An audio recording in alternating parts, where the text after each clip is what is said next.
Basebo ne banyabo bulungi asinzira okuwuliriza n'okulaba mukkirize mbalamuseeko Mukama waffe Yesu. Nebaza Katonda atukumye ffenna awamu n'atukusa mu kimbe kino ekibi kimazeewo ensi ekya COVID. Weewaawo waliwo n'ebirala bingi nnyo ebitawanyi mwana w'omuntu naye Mukama yeebale kuba nti ekyatuukedde obulamu.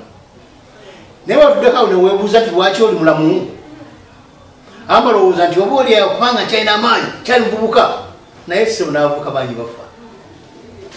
Twantulonda ewaffe naye maama juzi katonako amaziga ngalabeko zikuba ziggwawo aganene agamaanyi nemuganda kiri ekyuku nkukozo kine ku bantu era Mukama akulekedde obulamu aba n'ensonga lwaki akulekedde obulamu. Nze nengamba enjoga gyeŋŋamba nti Mukama nga gyabadde obulamu nja muweereza obulamu bwange bwonna. Sibinga omugambo otya munnange. Lunaku lwaliro njagadde twaleyo akadde si kawanvu twogere ku mulimu gw'enjiri ogw'ebitabo era nakiwadde omuntu okugamba why literature evangelism at this time. Oyinza okukkiriza nti abadde mu lockdown kumpi nga toyinza kukkirizibwa kuba kigere mu nnyumba yo. Waliwo omulimu gwa Mukama badde gutambula. Singa bali n'obudde n'abadde bawa ku testimonies ezakolokota bangi abanga nti bisabya lockdown bakola nnyo n'okusinga bakola before. Ekitegeeza omulimu gw'enjiri gw'ebitabo gwetaaga nnyo. Why is evangelism at this moment? Kasoko somo lunyiri luno tukatandike shuga bulungi nnyo. Yeremiya 16:16 kanti mu Lungereza gwennyonnyola mu Luzungu mu Luganda. Behold, I will send you for many fishers, said the Lord, and they shall fish them. And after I will send many hunters, and they shall hunt them from mountain and from every hill and out of the holes of the earth. Kambasabe twewombeke gye muli twebaze Katonda olw'ekyo okuyiga kitugendamu. Mukwano gwaffe mulungi taatula mugulu nga bwe tukuuma n'okuleekera obulamu. Weebala ebirungi byonna by'otuwa. Olunaku lwali tugenda kwogera lwaki twetaaga omulimu gw'enjiri ey'ebitabo. Nkwegayira jangu okwesinga bweyagala.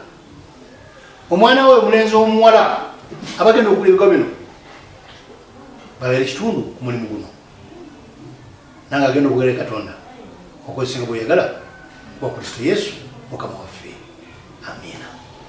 Amannya nze Godfrey Lubwama omuweereza w'enjiri mu Uganda Union. Bwe maasomye Bayibuli eno bwegendereza eno gyolaba gyenjagala ennyo, endagaano enkadde erimu ennyiriri nnyingi ezogera ku bukulu bw'okuwandiika, importance of writing. Tabasomereko ntonotono. Yeremiya essula 13 olunyiriri olwokubiri senga oba okutte Bayibuli yo njagala ogisomere. Agamba ati akadde galubindi wano some bulungi. Agamba Mukama agamba bw'ati bw'ayogera Mukama Katonda wa Isirayiri nti weewandiikire mu kitabo ebigambo byonna bye nnakubuulira. Yeremiya bamugamba awandiike mu kitabo ebigambo byonna Mukama by'alagala omubuulira. Ekitegeeza walimu ensonga lwaki Yeremiya yamugamba okuwandiika. Byali bakoma ku Yeremiya yekka oba oliawo nedda. Singa onoogenda mu maaso nosomako ne Kabakuuku essula ey'okubiri wagamba olunyiriri olwokubiri nti Mukama n'aziramu n'ayogera nti wandiika okwolesebwa okwo okuwole bulungi ku bipande akusoma adduke mbiro.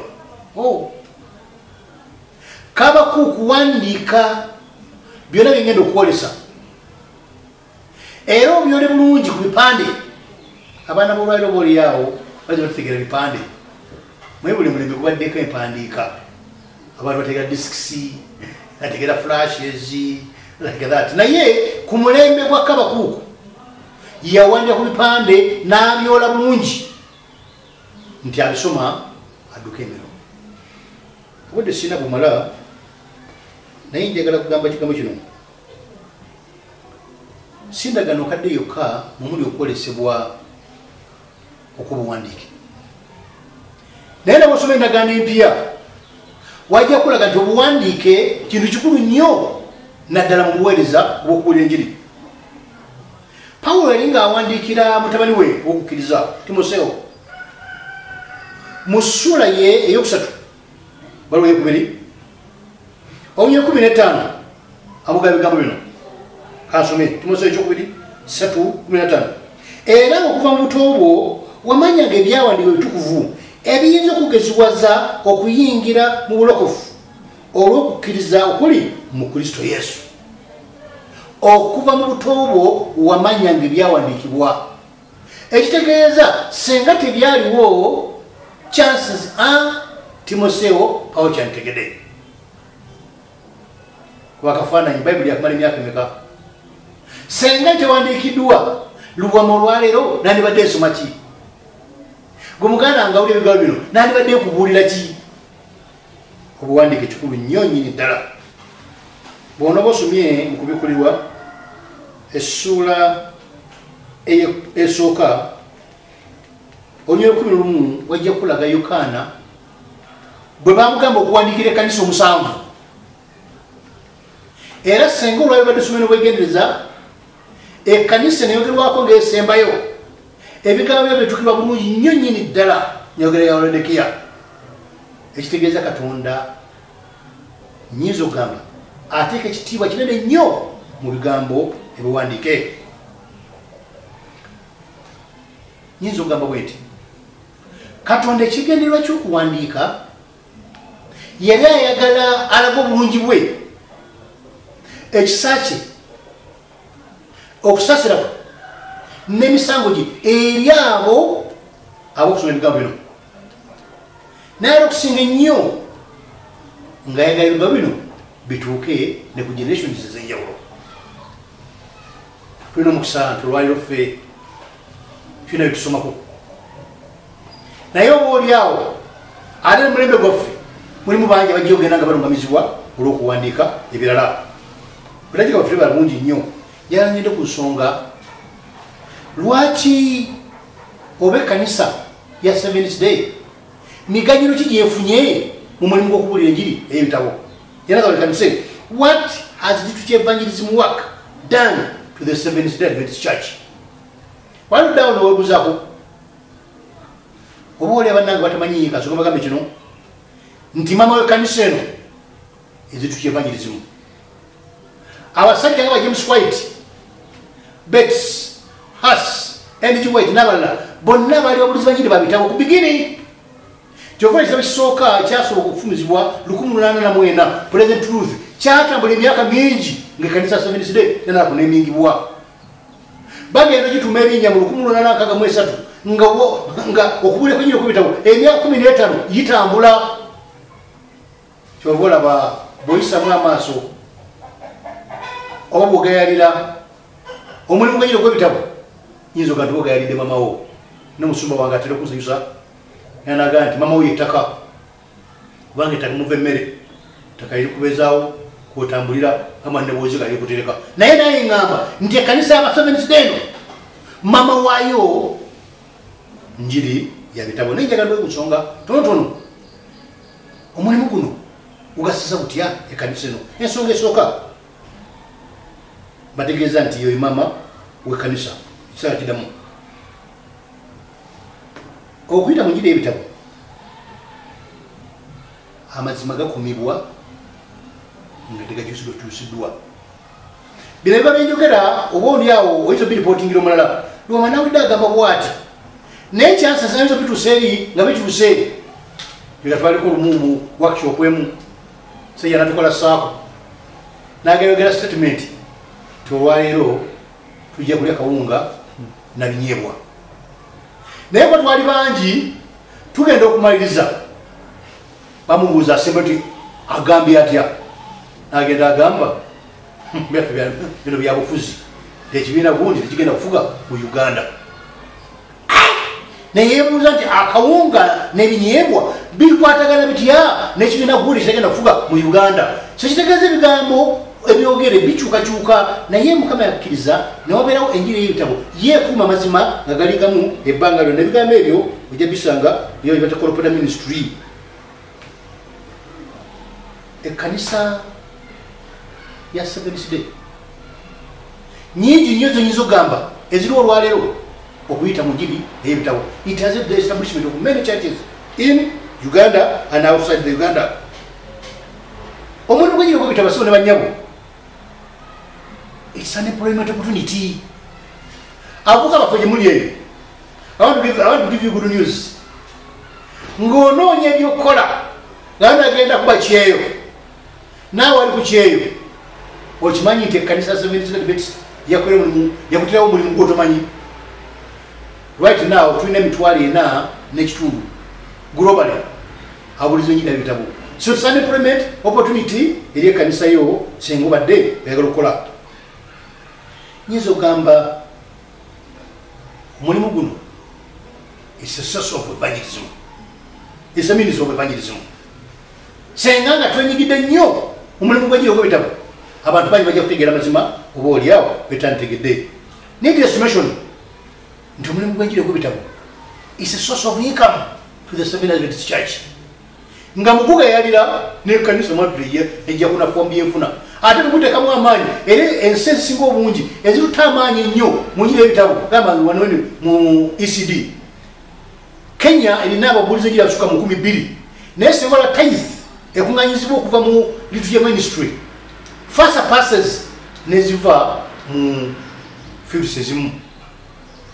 Tanzania enaku 3 nawala wangi ne wano bakyali batonotono. Njagala ngende ku nsonga gye nakise Katonda yagenderera ki okutandika enjiri ey'ebitabo. Basawo ne bannyabo ngenda kuwa ensonga 5. Ensonga esooka njija mu Corporate Ministry page mu katabo kano bwekitabo kino osobola kifuna okuva mu matuliro gaffe ag'ebitabo. Ensonga esooka to make the truth clear and plain. Nti emu ku ngeri y'okukola amazima nga tegalimu kubuusabuusa gateke buwandiike. Era kyobola bw'osoma ekitabo nekiga nti Sabbiiti lunaku lwa 7 Saturday oba ogaana oba wenyiyimbwa oba okisamba kisinga kiga nti Saturday is the 7th of the week togenda gaana. Ensonga eyokubiri to prepare people to meet God.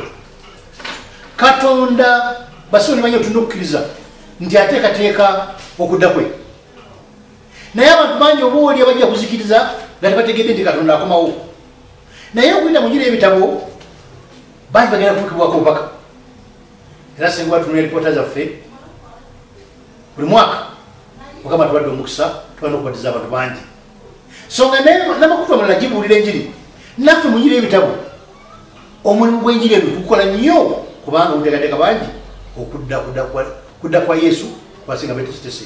Kamategeeza ekigambo ekyenjawulo senga bali okoza census mu kanisa buli omuntu n'obuuza bwe yayingira mu kanisa chances boonoosanga bayingira mu kanisa okuyita mu njiri y'ebitabo tebatera kusagaasagana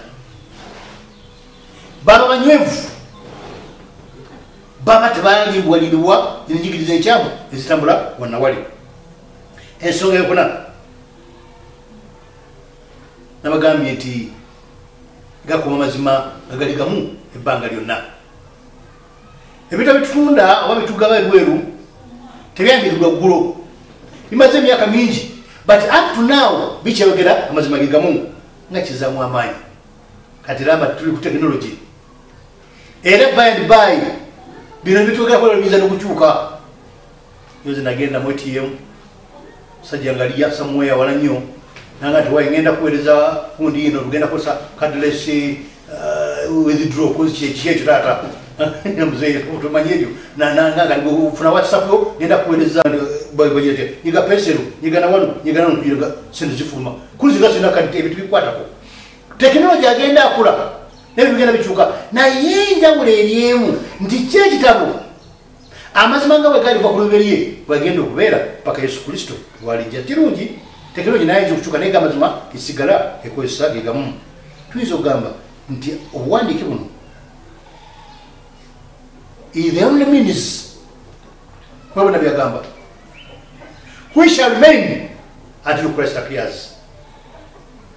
Manyo mubi anoto batekateka anufumibwa twalega kuko kaweke no buyagala makanisa naye mwole ojebuja ko maso ko bwana bibogera watu nti abana sigala bogera nyera katonda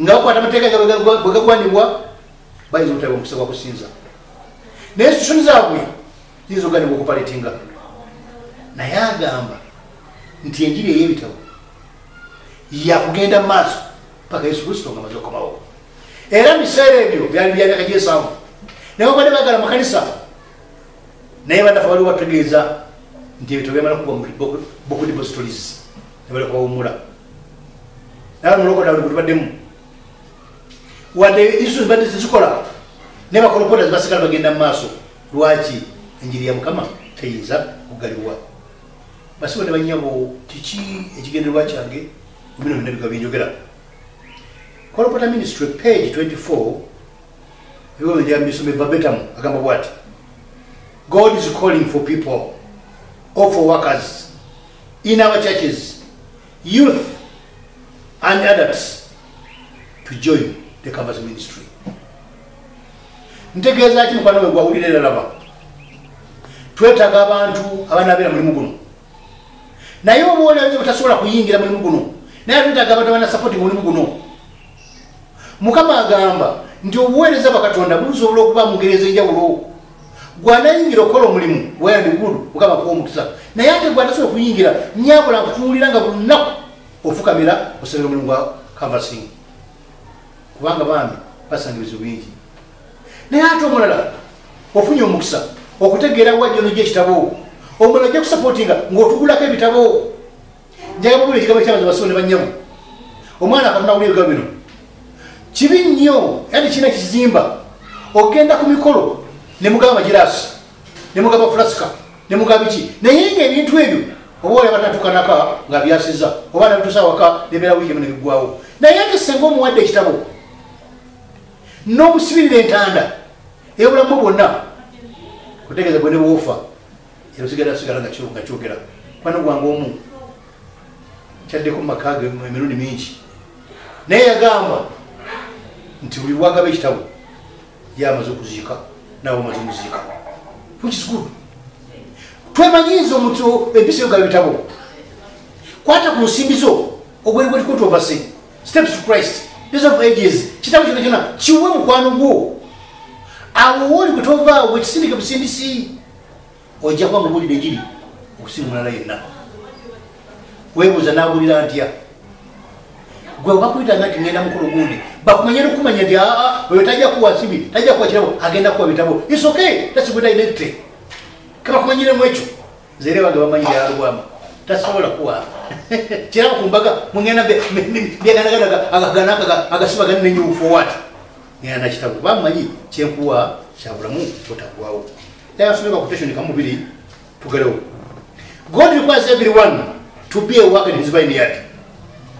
You will take up the work that has been placed in your church and do it faithfully.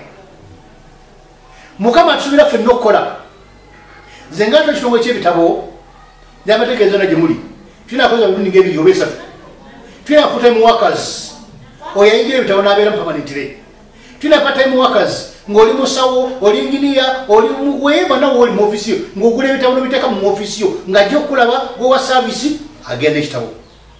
Adventist world butabo bwa bwerere wemanyiza nga buli ayingira mu maaso ajja mu maaso go tavaira yaawo ne kategori kusatu ba student baffe omwana essomero these are opportunity for you to study while working bagitwala school fees. Opportunities here. You can work your own school fees. Wait a minute, I think it was the Katonda. So you can have full-time worker, part-time workers, and student program. The door is open for each and every one. Single in Uganda. Nze wange wali siwala nnyo. Ngenda ku address. Jangu oligigule. Naye nayo gy'oli mpaka buno. Tulina ekyo bayita Home Health Education Service. Kyembuli nsi yonna. Ekitongole kiringa n'ebitabo. Bw'okinoonya oba otuse kusosi y'ebitabo oba si kyo genda mu kanisa ekuli okumpi ojja kuba bw'okifuna.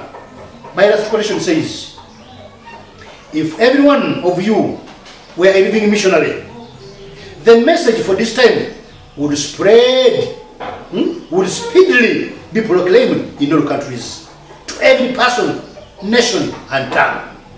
Tesenga fenna abawulirwa bino tube tuwaddeyo okubeera missionaries nga tuwala obubaka obw'ekiseera kino mazima bwadduse ku supidi y'amaanyi nnyo okutuuka mu buli nsi, buli lulimi, buli ggwanga n'abantu. Abagala balungi, Mukama twetaaza ki? Nze twa kitongole kya bitabo. Ensonga lwaki ngamba teri atayinza kubeera mubuulizi wanjiri wa bitabo. So nga era omubuulizi ng'owagira omulimu gw'ebitabo ng'ogula buguzi kitabo. Just buying a book only. Bw'owagira omulimu gw'ebitabo oba oli mubuulizi. Two, beera mulimu gw'ebitabo ng'ogaba ebitabo. Yiga okugaba ekitabo mukwano gwange. That's great. Then three, beera mubuulizi ng'otwegattako mu mulimu gw'enjiri gw'ebitabo.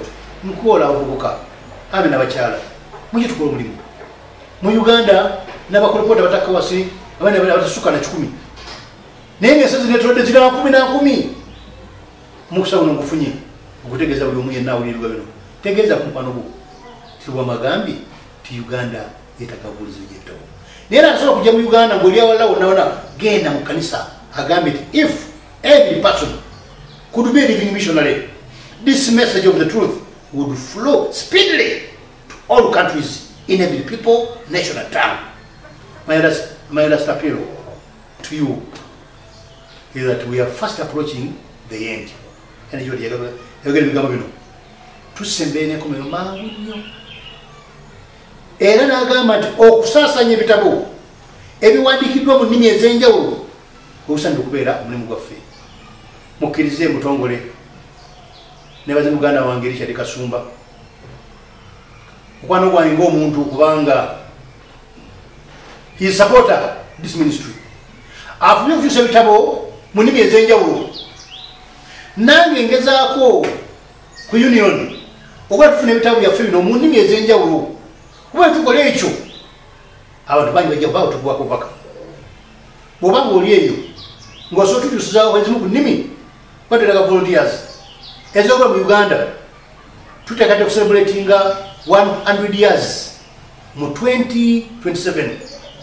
Naye mu ku target mu kitongole ky'enjiri ebitabo kwe kuba tukyusize mu bunnabbi ebitabo bitakka wansi wa 10 mu nnimi ezoogerwa wano bulijjo. Naye bwe njogerera twakakyusa ebitabo nga biringa 3-4 ate mu nnimi entonotono Luganda, Ndoza Luyiira, Naki ziringa 3 zokka na Lunyankole. Naye nga twagala mu nnimi nga 10 kale tubere 8 ng'ebitabo 10 biri mu nnimi ezo. I'm looking for translators, editors. Jya tukola omulimu. God is calling us. We are fast approaching the end. The saturation, the printing and saturation of our books should be our work today. Okuba n'okusaasanya ebitabo buzanira okubeera omulimu gwaffe guno tuwayo. Kyenvanza mu malanga ngamba bweti eddoboozi ligamba gye nasomyeko nti oluvannyuma lw'ebyo nditumya abavubi bangi bali bavuba naye oluvannyuma nditumya abayizi bangi bali bavuba. Omuyizi bali bayiga, omuyizi ayiga okuva ku nsozi mu buko mu mayinja ku nsozi ne mu valisi. Ekitera mu nyeto asensera mu wonna okunoonya omwoyo ogwo. Yeremiya 16:16 watu wagambi kusabira mukwano gwange naye bwenesabira bwona eddoboozi nga likuyita tosirikanga busirisi toyinza kuba kategori 4 n'obulake muwoli waki yawere full-time worker beera part-time worker beera student kale beera omusabi ngosanga omulimu guno what that's why that one only kina amala nebyo nange bigayo kale jawulo ebitabo mubigabira abantu abalala kino kinagaana samukamna akumpera omukisa ku nsimbi zonna zobanga ofunye jukira kulako percentage eyo mulimu gwa mukama this time gula ekitabo okigabira omuntu omulala bona okola ekimukwano gwange mukama agambye nti ojja kubeera greatly blessed mukama asaba akumpera omukisa amannya gange nze Godfrey Wama esimu gyojja okutusangako 0772 nyanya 330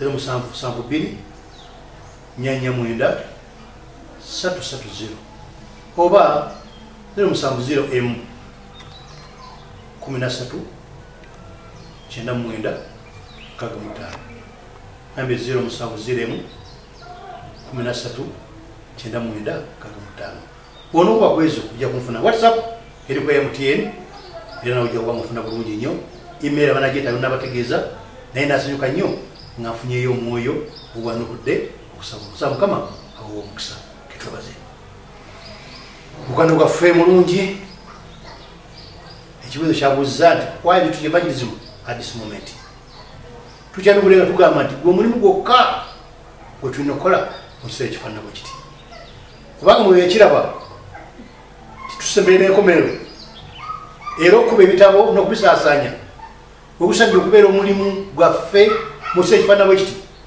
mukama ffe nga bavunaanyizibwa ebitabo tubikubye netwetaaga nnyo abaana bisaasaanya negayirira mukyalo oyo n'omwami oyo abadde bawulira ebigo bino babeera ekitundu kubanasaasaanya obubaka buno naye ate okusinga ennyo gye bagenda okutwala yonna bayibuli egamba nti ekigambo tekiriddiraawo tebikomewo n'ebirimba bingi ebyomyo eginaaba givubiddwa kweta mu buweereza obwo omukisa abaana bano abali tekinologi nga batuyambako nnyo nnyini ddala tusasumya obubaka buno okumpi newala omukisa abo bonna bagenda obuwulira amaze okutegeera nobaddemu nga wekiba kigwanira kisinga obukulu mukama tutegetekulwa mu lugendo okujja muzi watenerezebwe naffe tubusukuva gy'oli okugenda mu kristo yesu mukama waffe amina.